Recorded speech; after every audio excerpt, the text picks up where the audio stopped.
Welcome to Our Girl Relationships. We talk about the problems people face in their day-to-day lives. Let's start with the video. Okay, to better understand this post, I'm going to give the people involved in this situation names.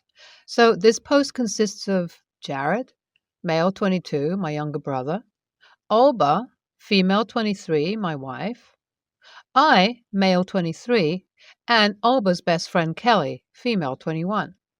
Well, Olba and I met in senior year of high school. We never really shared any of the same classes before that, and Olba had just moved into our city during the junior year. So we never got an opportunity to bond before this. However, ever since we met, we had this amazing bond. Our personalities and interests just intertwined together as if they were meant to be. Even with all our differences, like me being extremely quiet, introverted, and logical, and Olba being the loud, hyper party girl type, we both just helped each other relax and blend in with each other in the most perfect ways possible. It was like she was all that I wanted, and honestly, besides this and a couple of other instances, I'd be lying if I said she still wasn't my dream woman. So we started dating towards the end of high school, and as you all can imagine, I'm happier than I could ever be. So was Olba, though. She really was. I could really see it in her eyes. I mean, every time I would look into them, I could see the stars. I guess that is enough of cheesiness and mourning my relationship, but moving on. So Olba, I, and Jared all became friends because why not? He's just a year younger than us, has the same interests as us, and together we just make this amazing trio. Even when Olba and I move out for college, Jared promises us that he would try his best to get into a college close by, and he does.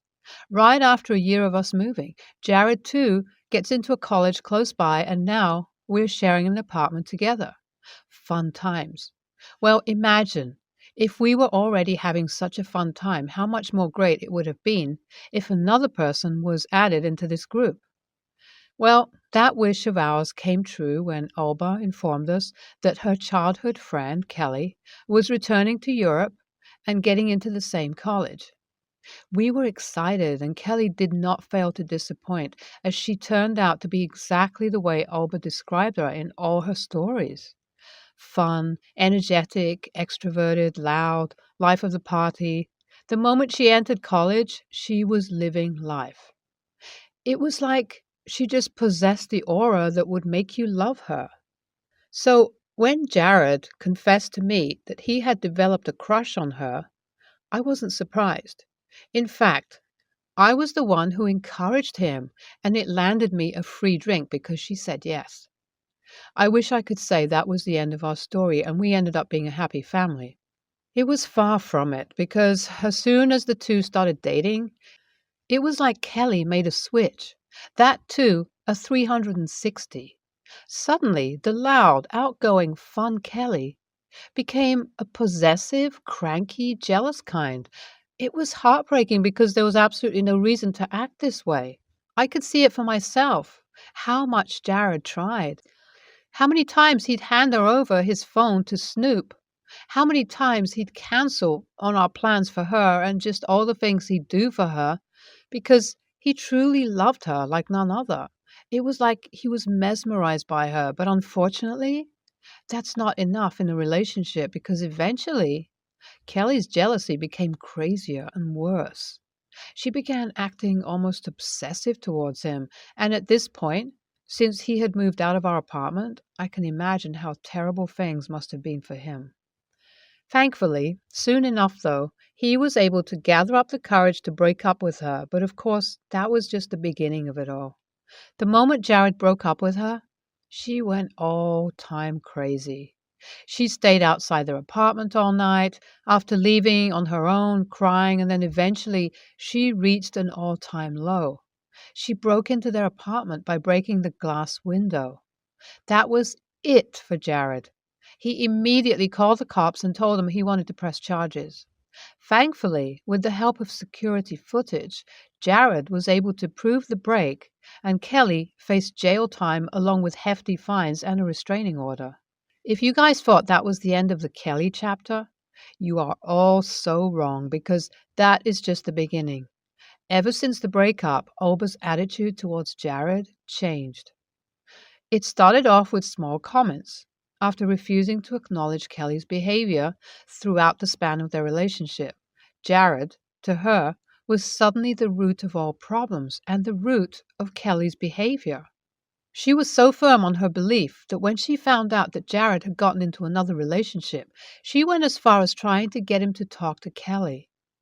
I knew I had to put this into a stop. So I sat her down and told her that if she was going to continue this BS, she needed to be ready to say bye-bye to our relationship because no way I was going to watch her torment my brother. I guess she understood, and I gave her the option to let her have distance with my brother, meaning to never have to interact with him again. She was actually happy to take me up on that offer, and things had been going pretty smoothly ever since. I mean, I wouldn't say she was perfect. She would still make comments here and there about Kelly and him if the topic ever came up about them, but it was never around people, and as I was able to ignore most of it, I just let them be, trying to shut it down to the best of my abilities. Well, this setting was great. Jared was happy without Olba, and Olba was happy without Jared. I wasn't the happiest, but understood the situation and knew things would change. So just let them be. Throughout this all, Jared had his first son with his new girlfriend, and I and Olba even got married. Everything went well, like I said, just a few comments here and there, and nothing else except for that. So when this situation happened, I had no idea what Olba's reasoning behind it was. But regardless, she did what she did, and I did what I did. So here's how it all went down. It was my nephew's first birthday, and I was invited along with Olba. I was happy and excited to see my nephew grow. So as soon as I got the invitation, I asked Olba about the gifts and such, and boy, she blew up at me. She started berating me for forgetting Kelly, how I was a terrible person, yada yada.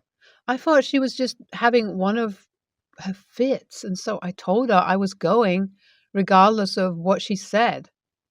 For the same, I even brought a gift, set aside my clothes, and went to sleep, excited to see my family the next day, and boy, was I surprised to wake up to this. Everything was missing. My car keys, my phone, and the present I had gotten for my nephew. I began packing, thinking it was some sort of break-in, especially that I couldn't find my wife after turning the house upside down. So I practically bolted to my neighbors and called up the cops, who showed up immediately and took my report. I eventually also called Jared to apologize for my absence, who completely understood and even offered to come over to help me out. So I wait for a couple of hours and I'm left in utter shock as I find out that the cops have tracked down my vehicle and it's with none other than Alba. Not just that, though, it was outside Kelly's apartment. I was horrified and knew what I had to do when the cops asked me if I wanted to press charges. I said yes. Now, everyone, including Jared's girlfriend, is trying to convince me to drop the charges. It is only Jared on my side. I absolutely have no idea what to do. AITA? Yes, yes, I hear you all out. I'm going to press charges on my wife, but before that, I needed to speak to her to see if there was at least a sense of remorse in her. So I have appealed to my lawyer to arrange a meeting with her, which will be happening soon. As for Kelly, she had been bailed out of prison a while back through her parents, and honestly, I didn't even know of her existence until the cops informed me that my wife was indeed with her. Disappointment is truly an understatement here. Jared has been nothing but nice to her, and I honestly don't know what would make her understand that.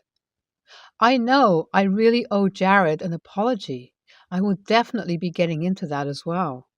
You guys have once again rightly predicted I met Olba, and she had absolutely no remorse for her actions. As soon as I saw her, she went on a rampage about Kelly, how loyal she has always been, and how Jared was a cheat for moving on. Hearing all of that, I felt sick to my stomach, as if I was seeing a completely different person. I guess it's all the comments hitting me in my heart and my head finally. I made sure to tell her that too. I informed her that she was a disgusting person for doing what she has been doing to Jared when he's been nothing but kind to her. How I'm done trying to defend and excuse someone who behaves in a manner that is inexcusable. She then began crying. I guess it hit her too, and her demeanor once again changed. She tried apologizing, telling me that she would fix everything, how she deserved a chance. I told her that she lost her chance to fix things the moment she stole my car and ran away. I knew I would have said a lot more, but just got up and left, telling her that now onwards I would only contact her through my lawyers. Hi everyone. I last updated a couple of months back. I logged out of this account because I needed some time off all social media. But I'm back now and I just wanted to thank you all for your amazing support. Firstly, the divorce between Alba and I was finalized a couple of months after I filed it. Surprisingly, it was a very smooth divorce. I guess Alba realized how terribly she messed up when she received the divorce papers, and since then, from what I've heard from her family, she's planning to move in with them a couple of states away to seek some help.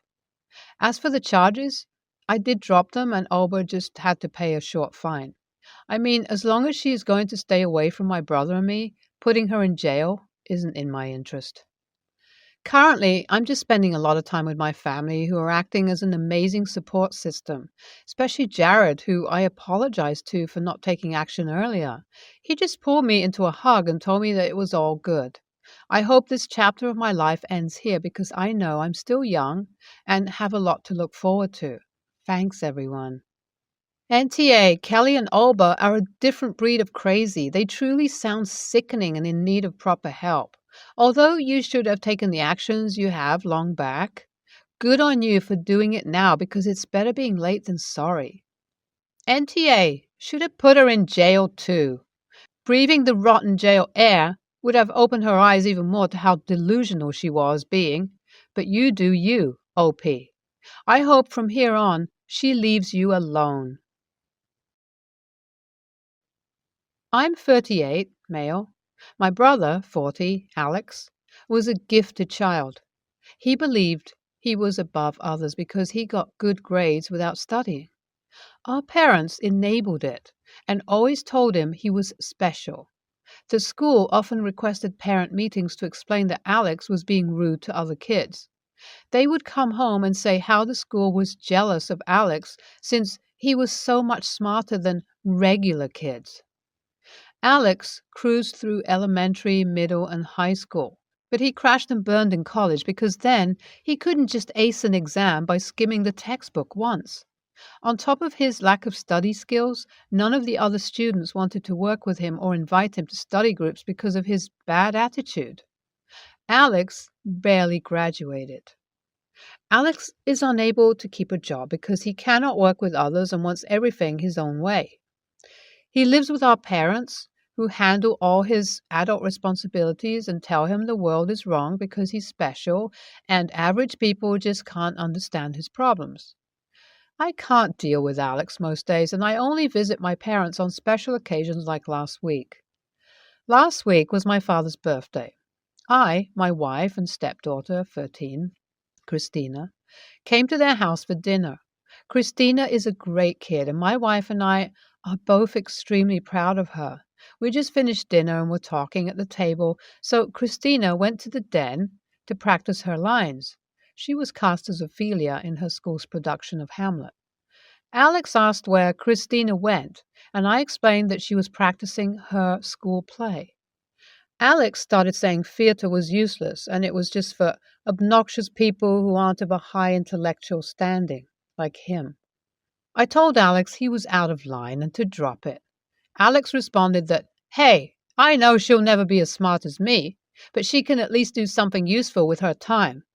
I told Alex to shut the hell up, and he would know a lot about being useless because at 40, he's living off our parents like a baby.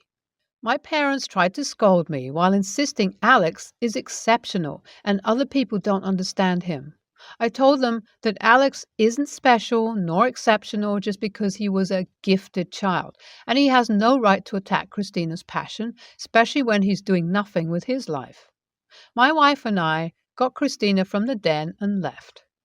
I've been getting nonstop calls and texts from the rest of the family telling me what an immature dick I was. They're saying how Christina couldn't even hear what Alex was saying from the den, but I had to cause a scene on my father's birthday and give my elderly parents stress by calling Alex useless and arguing with them. They said that they don't approve of Alex living with my parents, but it's not our lives and not our business to say anything. I won't apologize for defending Christina, but my family is making me worry that I did it the wrong way. NTA, if your parents want to enable Alex and his need to insist his dick is bigger than everyone else's, perhaps they need to teach him when it's appropriate to whip it out. That wasn't it. Nah, you said something that should have been said a long time ago by so many people. Alex was attacking a literal child. Trying to compare himself to her is laughable and, quite frankly, sad.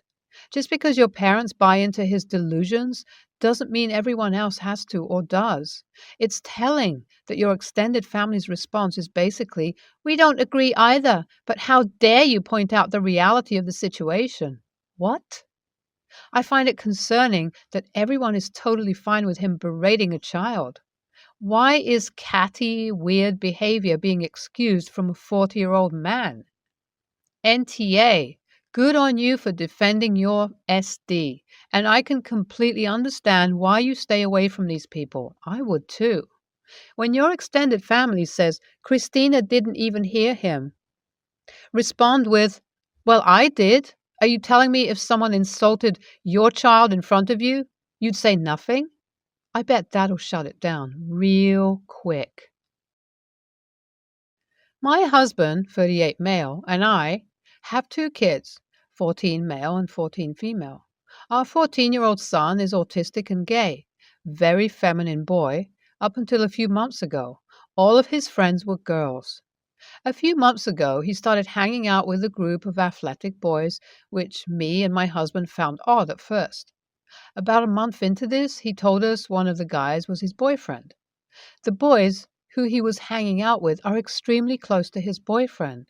He said his boyfriend's friends are very sweet to him, ask him questions about jewelry and makeup, and were amazing.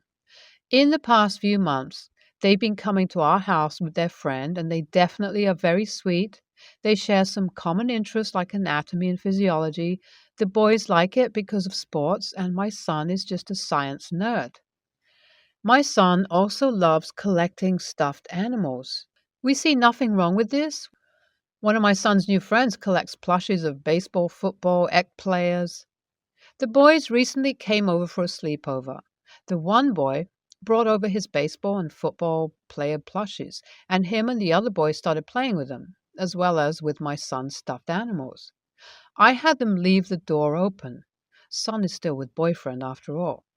And when my daughter walked by his room, she started to make fun of him and his friends and said it was embarrassing that her twin brother played with stuffed animals as a freshman in high school. The boys ignored her, but she then started making sounds, imitating a baby and a toddler. When I heard these sounds, I went upstairs to see what was going on, as she was being pretty loud. I saw she was mocking the boys. I immediately made her go to her room and apologize for the boys' behavior. I planned on talking to her after I made dinner.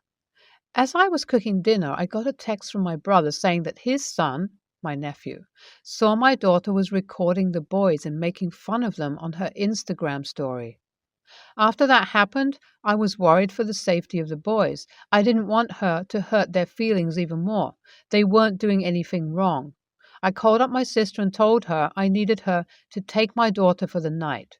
My daughter knows her aunt well and has a good relationship with her. My sister is a teacher, so I thought she could give my daughter a good perspective on bullying. I went into her room to tell her that her aunt was picking her up, and she started screaming at me. She eventually agreed to go after I threatened to shut off her phone. The next day, I get a call from my mom asking why I abandoned my daughter and how it's natural for her to be embarrassed by her brother playing with plushies at that age. She also said it could be traumatizing for her to sleep there instead of with me. My sister keeps reassuring me I did the right thing. AITA? NTA, but you need to have some serious conversations with your daughter about how just because she has an opinion doesn't make it right, and how shaming people on the internet to get her self attention isn't okay. Perhaps some therapy might help her. NTA, your daughter behaved like a bully and she needed to be removed from the situation until she can be trusted to apologize and behave herself. Also, the Instagram story is despicable. She needs her phone taken for a bit. Your mom is believing the stereotypes that fueled your daughter's bullying, so she should be kept at arm's length for now. Also, tell her she should not excuse bullying for any reason.